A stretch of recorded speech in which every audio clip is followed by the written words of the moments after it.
Well, welcome everyone. What a great honor to be able to be here at the Framingham Library. And Helen, thank you so much for giving me this opportunity. I'd like to start with just letting you know that if you're experiencing depression in any way, that you should continue with any medications. If you're feeling suicidal, you should go to a hospital and get help. It's important for you to be safe, and that if there is any personal information shown here, that you would not share it with anyone else. What our purpose here is to engage with each other. I also want to challenge the belief that depression is bad. We're going to also look at the stages of depression, and then also look at methods of helping people who are depressed with practical suggestions on how they can shift their mindset to a more positive one. So, what I want to do is talk a little bit about the cough. A cough is a type of, in the medical profession, it's considered a symptom. And as you may well know, the cause of a cough is very important, especially with COVID these days. We have to think about what the cause of the cough is. And what I would suggest is that depression has a cause. It is a symptom. As you know, there are many symptoms associated with depression, and depression is very high. As you can see, we're getting higher and higher levels of depression.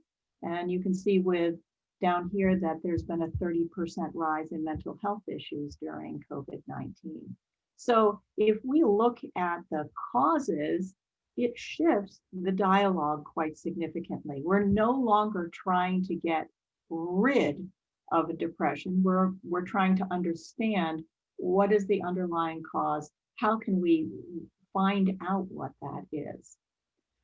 So we're going to challenge the current mindset. So the first is that what I would like to say is that depression is a part of the normal ebb and flow of life.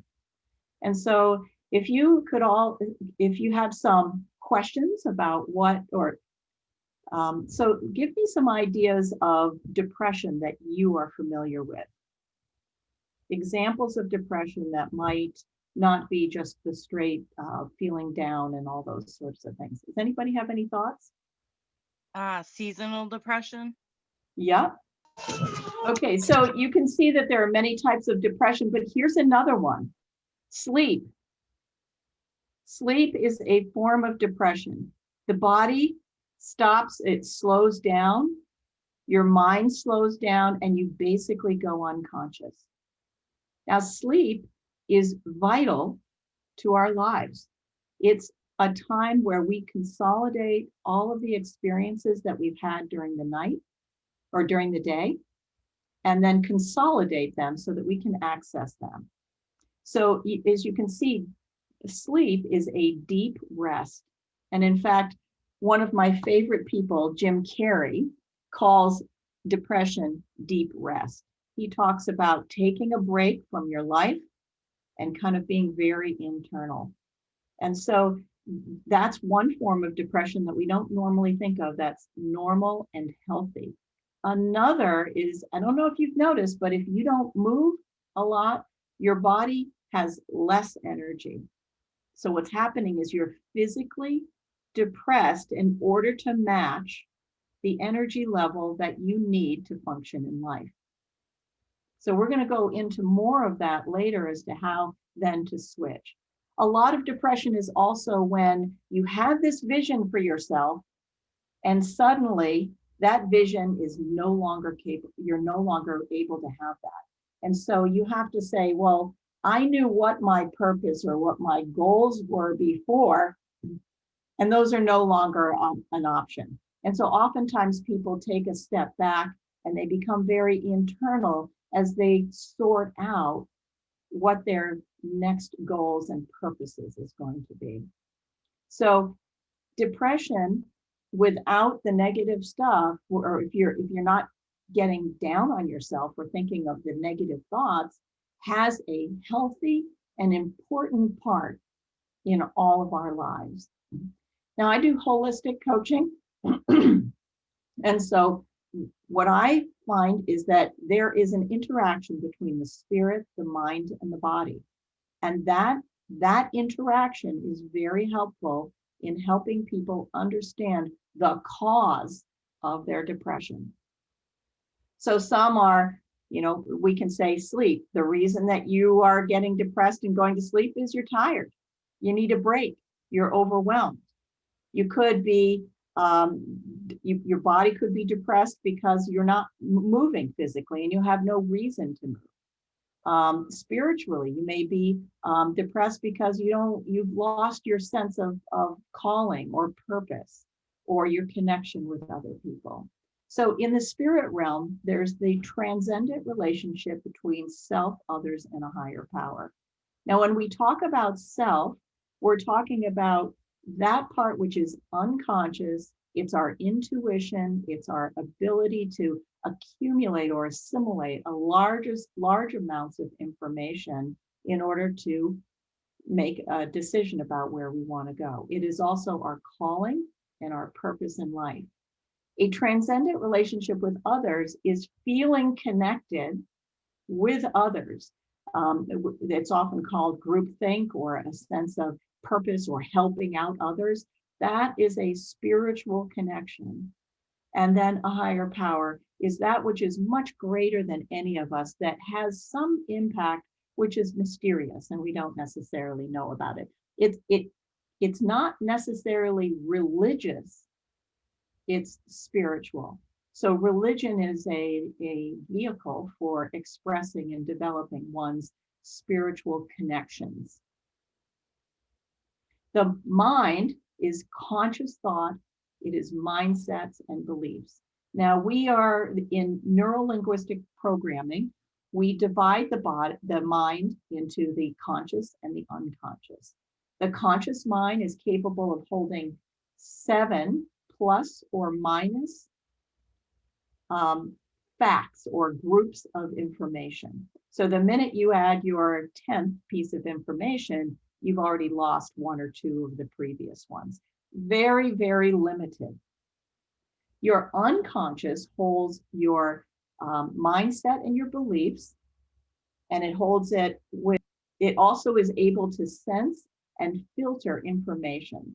So a mindset is a physiological and a mental construct or set of assumptions that you believe about yourself or the world, and it predicts what you think, what you feel, what you perceive, and how you act, and what you believe will happen afterwards. So the mindset is the framework from which you operate in the world, and that's largely unconscious. The body is also part of this process. You will find that there are physiological responses to what you're thinking and what you're believing and what you're perceiving. So what I'm going to do is stop here for a moment. I'm going to do a GleeWorks moment. And what we're going to be doing is we're going to be accessing the unconscious. So everybody, please take a step back into, sit back into your chair and just relax for a moment.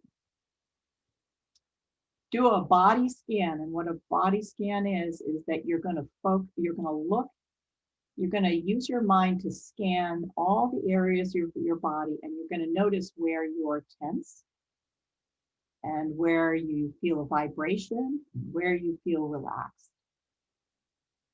So once you've done that body scan, what I want you to do is relax, close your eyes, and take a deep breath. And as you exhale, imagine water or warm, loving liquid just pouring over your head, down over your face and the back of your head, pouring down over your shoulders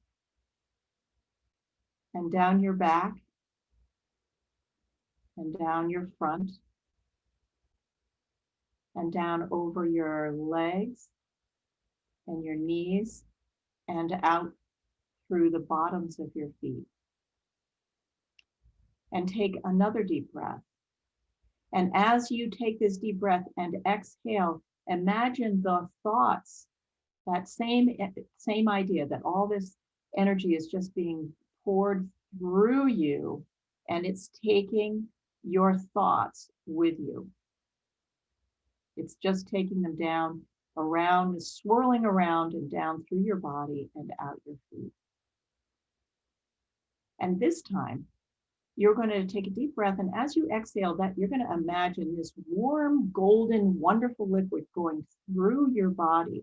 It goes through your head, and it's like a bubbling brook, and it's taking any sort of leaves and sticks and debris that might be stopping you from just being in the present. And have it go down through your neck and through your chest and through your abdomen and through your pelvis and down through your legs and down and out through the bottoms of your feet and down into the ground. So this is called a grounding exercise. And this is the first part of the GlueWorks moment. So just take a minute to do another body scan, see if there's any tension, and just let that go.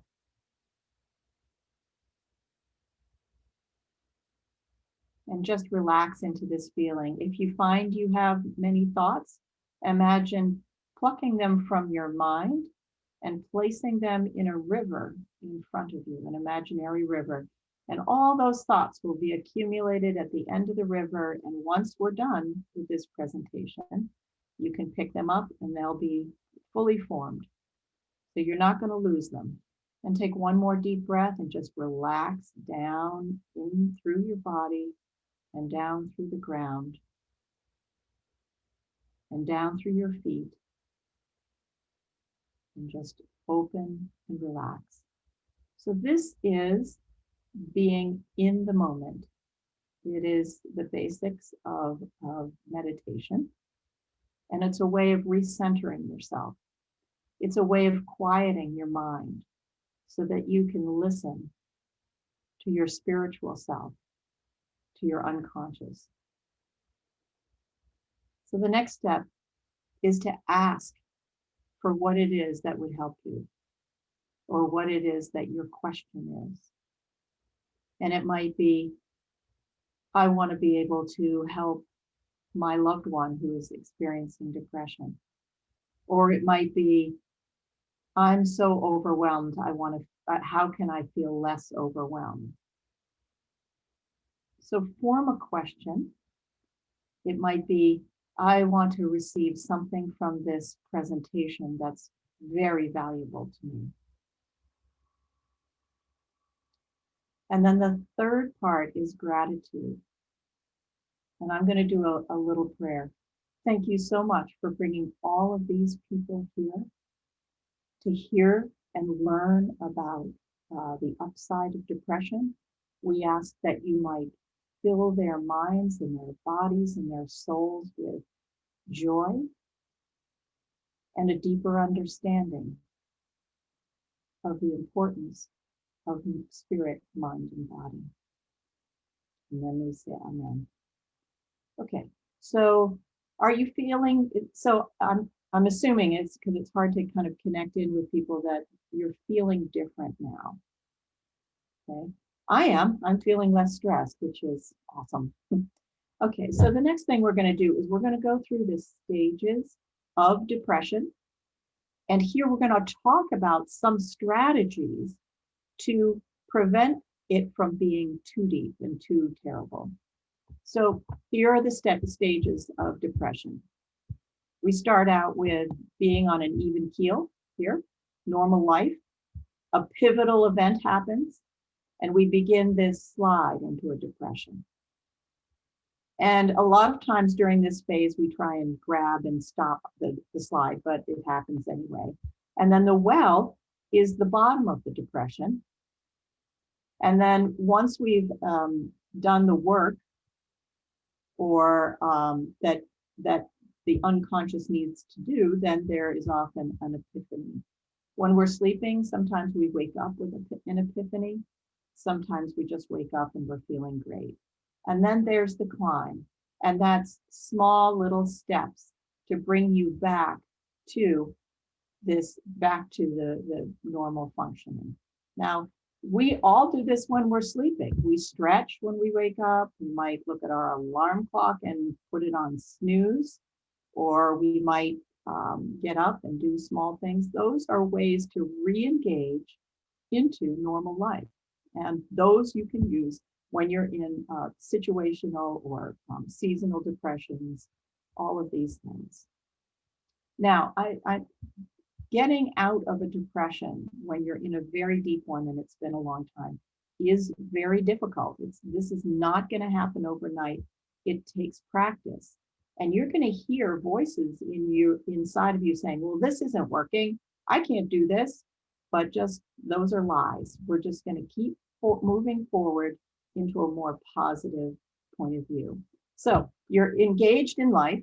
So what is a pivotal event? A pivotal event might be somebody says something that hurts your feelings, or you didn't get a promotion that you wanted, or you're just, the seasons changed.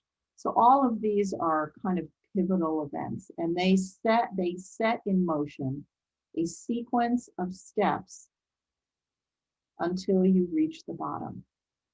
So a pivotal event is a combination. It's based on a mindset that you have, and it's drawing from past events and the current event and making you feel, in many cases, not so great about yourself. So the first thing to remember is that what you believe about yourself is not the truth. The most important thing to remember is that each of you is terrible, absolutely terrible at accurately evaluating yourself and judging yourself. So anytime you say, oh, I'm ugly, or oh, I got to do this, and you say, no, I'm not qualified. That's it. I'm not qualified. Oh, but I know. No, I'm just not qualified, so I'm not going to do that anymore. That right there can change everything. And other people are also not qualified to judge you or evaluate you. So when somebody says, oh, you're a terrible person, or oh, you didn't do that right, you say, they're also not qualified to judge my character and who I am. That is something that only a higher power, or something that is above and bigger than the situation, me, and can have an overarching view. So remember, no matter if you hear negative comments towards yourself, I'm not qualified. And it doesn't matter what you'll still get the thoughts, but you just say, I'm not qualified. And the next piece is that you are loved even if you don't think so. So in this phase, everybody has a different pivotal event, and something that has no effect on one person may be really traumatic on another. And that has to do with past events, mindset, and your resilience. So that's the first step. So the next step is the slide. And I've suffered from depression in the past. In fact, I grew up not knowing that I was basically depressed all the time. And I was very ruthless in judging myself. And when I found that all I had to say was, I'm not qualified, it opened up a framework or a way of thinking of things that was very, very different. So this slide here, when I was on this slide, I would know I was on a slide on the way down to depression. And what I had to do, and I would try not to, I would say, oh, no, I can't do that. I know I'm doing that. And eventually I would spend all this work to try and not slide down to the bottom of the depression. And in the end, I ended up there. So one day I said, oh, I'm going on the slide. I'm not going to try and stop it at all. I am just going to relax into it and observe what happens to my body, what thoughts I'm thinking, and just let it happen. It was a very freeing experience, actually. And so I heard the self-talk. I felt my body sort of kind of sinking down. And then once I got to the bottom, I just relaxed and waited. So here's the bottom, the well. This is where we go when we're sleeping. And this is incredibly important for us to have and to be comfortable with, because this is where a lot of the sorting out goes on. As I mentioned before, Jim Carrey called it deep rest. And he talks about shedding all his characters that he plays. And he talks about it as we play a character in life. And so when we go into a deep rest or a depression, we're shedding our character for a while. We're cutting ties with the people around us and the world around us. And it's an opportunity to sort things out. I had a client who came to me. She was homeless, bipolar, had a restraining order, and had the kids taken away from her. And she was living in a hotel. And she said, "Oh, this is so horrible. And I'm so angry at God." And I said, "Great.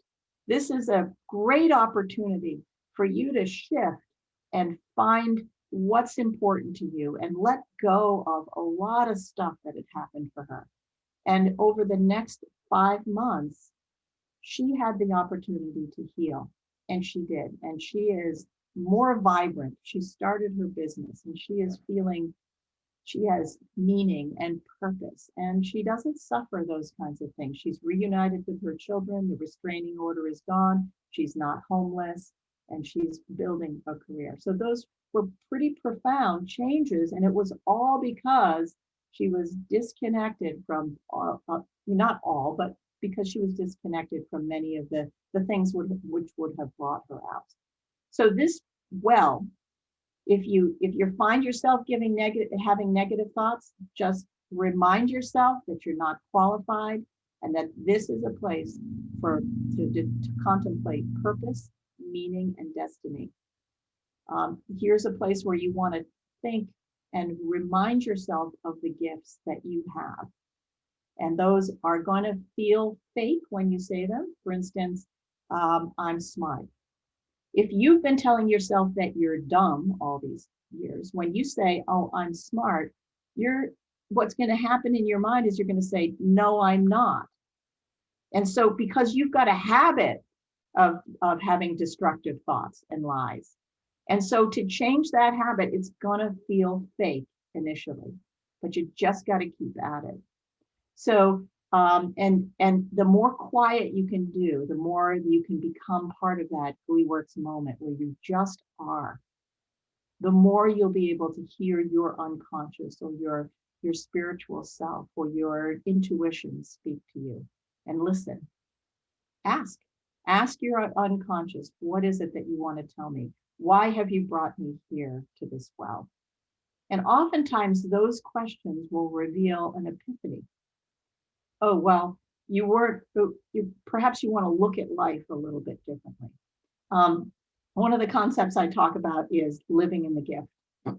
And so you can see this circle here with a piece left. And so imagine this is a pie and there's one sliver taken out. Many of us are very negative with ourselves, or we can be. And we look at, and we do this with others, we look at people's shortcomings. And in a lot of ways, our culture is designed to identify our weakness and bolster it up. But what their research is showing is that if you focus on the positive, your ability to, your resilience, your energy, your intelligence, your creativity, all of those things increase.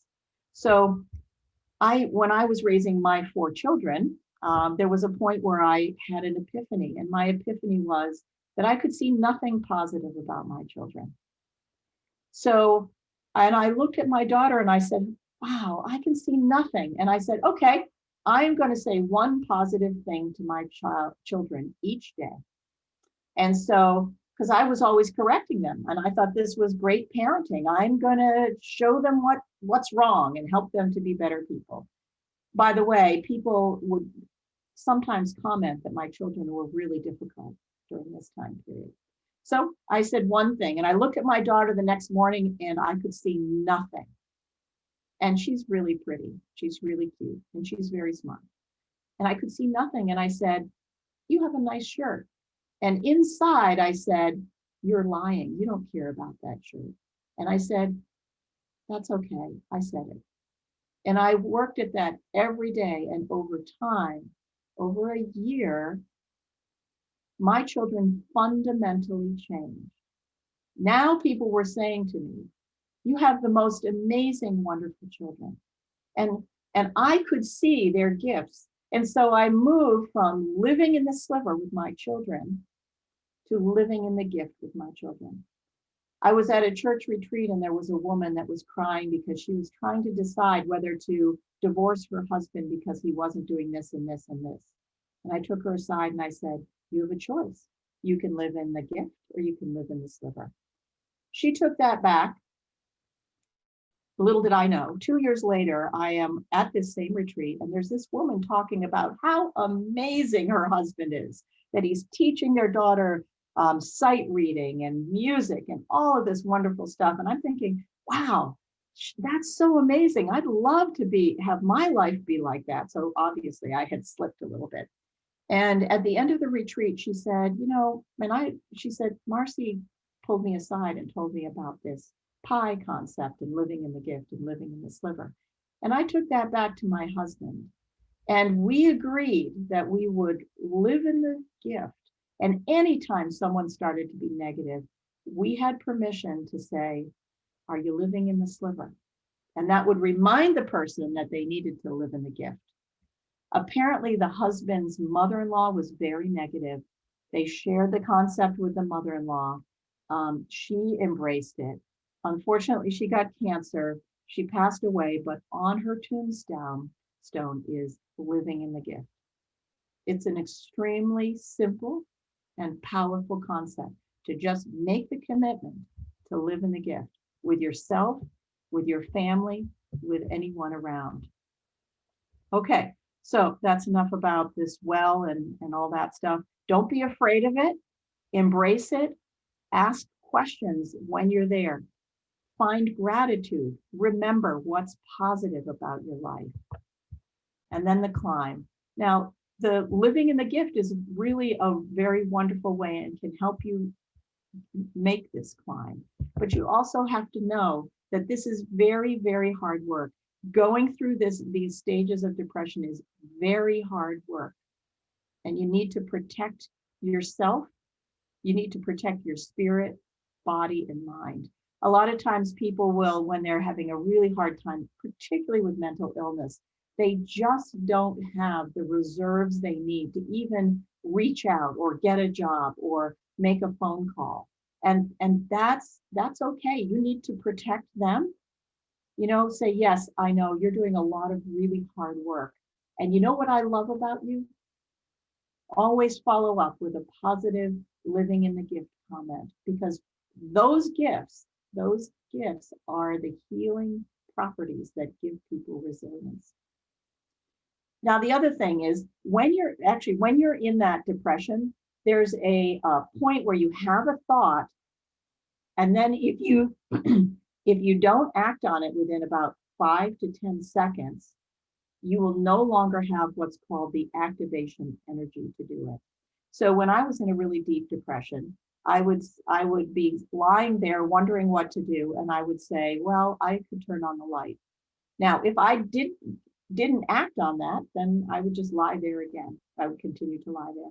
So I said, okay, every time I get a thought, no matter how weird or how insignificant it seems, I'm going to do it, as long as it's not going to hurt me or hurt other people. And so I would say, oh, I could turn on the light. I would get up and I would turn the light on. And then I would say, well, I can turn the light off, and I would turn it off. And then I would look around the room and I would see one other thing that I could do. That's these very small steps, simple little steps that you can accomplish. And then you compliment yourself. You did it. You got out of bed and turned on the light. Now you say, oh, that's so silly. Anybody can do that. Yes, but where you are and the challenges and the hard work that you're doing, even turning on the light can be very, very difficult. So, and when you're coming out of a depression, it's almost always easier to start with the physical. So it's not about, you may be able to do the positive affirmations and those kinds of things. They may not stick, but you can get up and do one or two things. And that's how you begin to come out of the depression, physically first. Now, the mind, body, and are so interconnected that you can actually bring yourself out of a depression by physically moving. And we're going to talk just a little bit more about that. So you start with the little steps, you move on, and as you get up further, you're going to want to look at what gives your life meaning and purpose. Now, this may be too hard for you to do right now. That's okay. But what you want to do is you're going to get so much energy as you start living in the gift and climbing to this other level, this new level of functioning, that you're going to need to have purpose and meaning in order to focus on new energy. So there's a Sean Acor. He is a happiness researcher. And what he found, and this is really a conclusion, he's got a great TED Talk on YouTube, and it's called The Happiness Advantage by Sean, Seanachor. And what he's found is that when you're happy, you're living in the gift and you're looking at the positive things, you squirt dopamine, which makes us happier. And when your brain is happy, it turns on the learning centers in the brain all over the place. It increases your creativity, your intelligence, and your energy. Now notice, we're not trying to fix the problem of depression. We're simply shifting the conversation to what is great, what is fun, what makes us happy in life. And it's not drugs make me happy for a few minutes. No, it's a happiness, a contentment. It's a being in the present, enjoying what's right there. So that's some of the things that happen when you start living in the gift. So there's some practical steps that you can take on a regular basis. These are small changes that have a ripple outward. Remember the story of me talking about my daughter and not seeing anything positive? Well, those little, even though they felt like lies in the beginning, became more and more real, and they had a profound impact on my entire family. These were just little changes. And so in order to create lasting positive change, it just takes 2 minutes a day for at least 21 days. And what that includes is gratitudes. My daughter and I are now exchanging gratitudes on a regular basis. Just what are you happy about? What's wonderful? And it could be as simple as I drove to the store without any mishaps, or I remembered to get the pie crust for the pumpkin pie. So they can be very, very little. It could be that the trees are beautiful right now, or I'm thankful for warm weather. Anything. Make sure that there are new gratitudes every day. What that does is that stretches you. I had a friend who was going through a very deep depression, and we made a decision that we would text each other 3 good things about ourselves each day. Well, we thought, oh, we'll only last a week because there's nothing new after, you've exhausted all of them. We were able to go for a couple of months. And during that time, there were days where she just couldn't think of anything positive. And so I would say positive things to her. And then maybe another week would go by and I couldn't think of anything, or it got lost on my radar. and she would say three positive things for each other. This interchange was so helpful at increasing our resilience and reminding us of all the many positive things that we have, right? So journaling, look at what gives your life meaning, what was good in your life.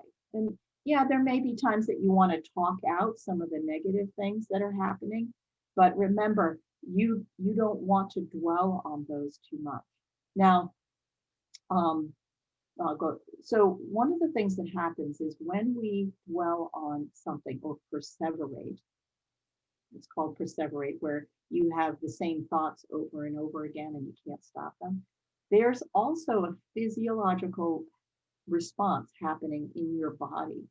And so if you can identify what that feeling is in your body and just sit with that, you will often stop the constant thoughts. The constant negative thoughts are called ants. Automatic negative thoughts. Automatic negative thoughts. Ants. Capital A-N-T. And when you're feeling that, that's an opportunity for you to do a GlueWorks moment. The next most important is exercise. Our bodies will become depressed if we don't exercise. So get into a routine, walk around the block.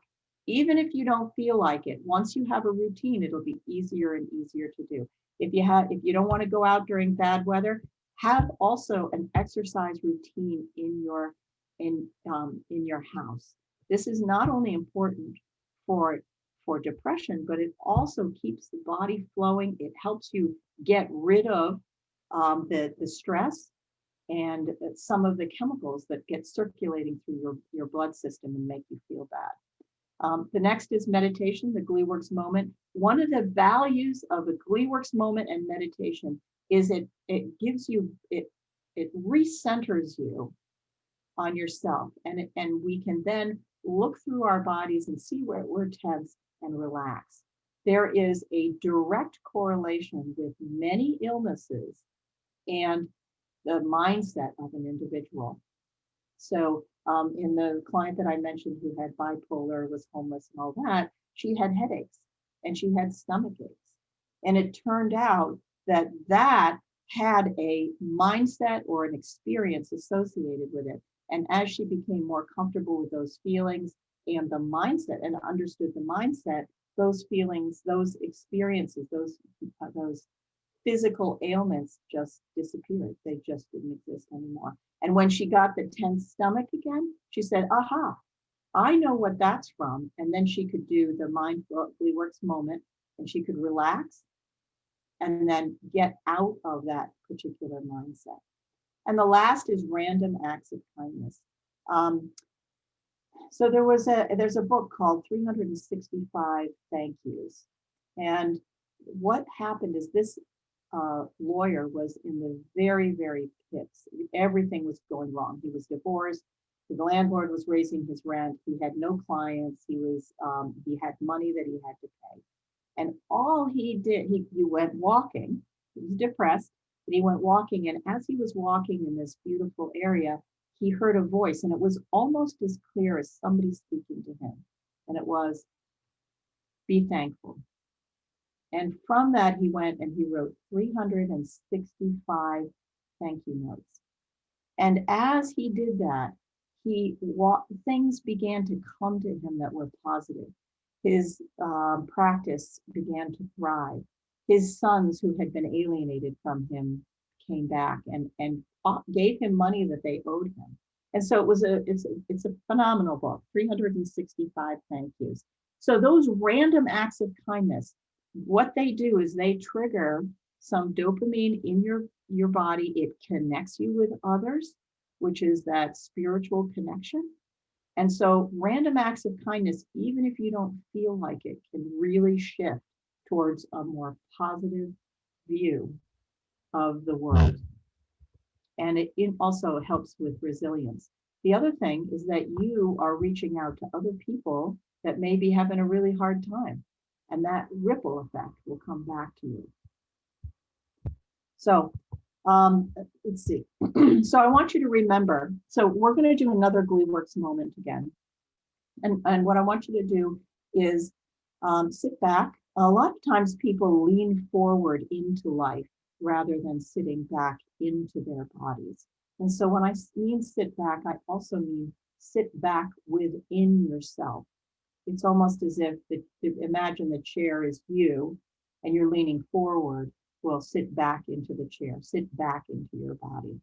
So take a deep breath and just relax for a minute. Notice where you might be tense. And is it different from where you were tense in the beginning? Does your body feel different? So take a deep breath, and as you exhale, imagine this golden, loving liquid just pouring through you, taking any thoughts, any concerns, any thoughts of the future, like I've got to get back to work. Saying that isn't going to make it happen quicker. So just relax into it. And imagine that liquid going down through your chest and your torso, and down through your legs, down through your knees, and down through your feet, swirling around your ankles, and then spreading out like roots into the ground. And take another deep breath and imagine that now there's this radiant sun that is just going through your body and relaxing the edges of your body, allowing you to be bigger and more yourself, and allowing you to just relax into your body. And as it goes down, clears out any dark spots, any tension, any thoughts. And it just goes down through your legs and out your feet. Remember, you are wonderfully and uniquely made for a very special purpose.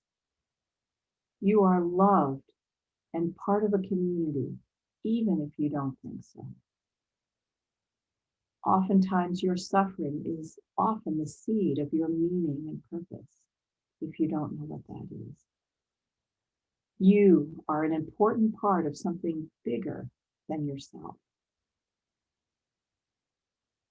Living in the gift with yourself and those around you has a profound impact on the healing of yourself and those around you. It can never hurt to remind someone of their gifts and the beauty that they possess, even during their deepest, darkest times. Take time to relax, listen to your body, and recharge. Congratulate yourself for each small step. We're grateful for this time to relax, to be in the present,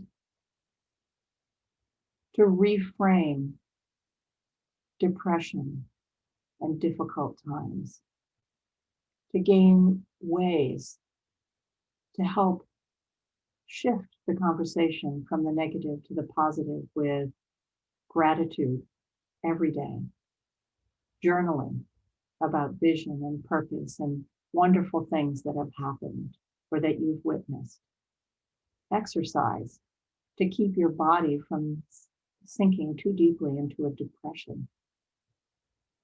Meditation, using the mindfulness, the Gleeworks moment at any time during the day. As you practice this, it'll become so quick that you can be in a conversation with someone, do the Gleeworks mindfulness, the Gleeworks moment, and suddenly you're recentered and regrounded again.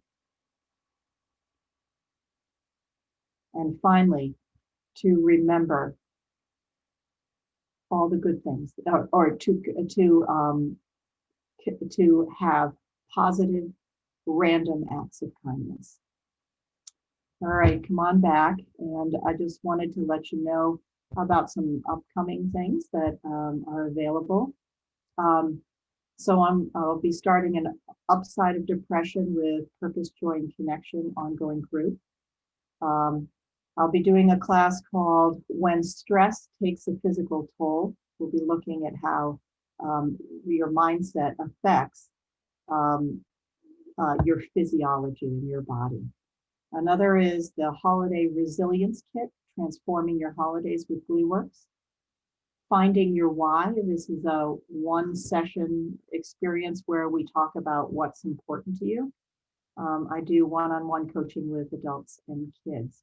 If you want more information, certainly you can talk to Helen, or you can text Framingham to that number and we can get in touch that way. Please reach out if you have any other questions. I'll send the slides around, and best of luck. Have wonderful holidays, and great to be able to have this opportunity.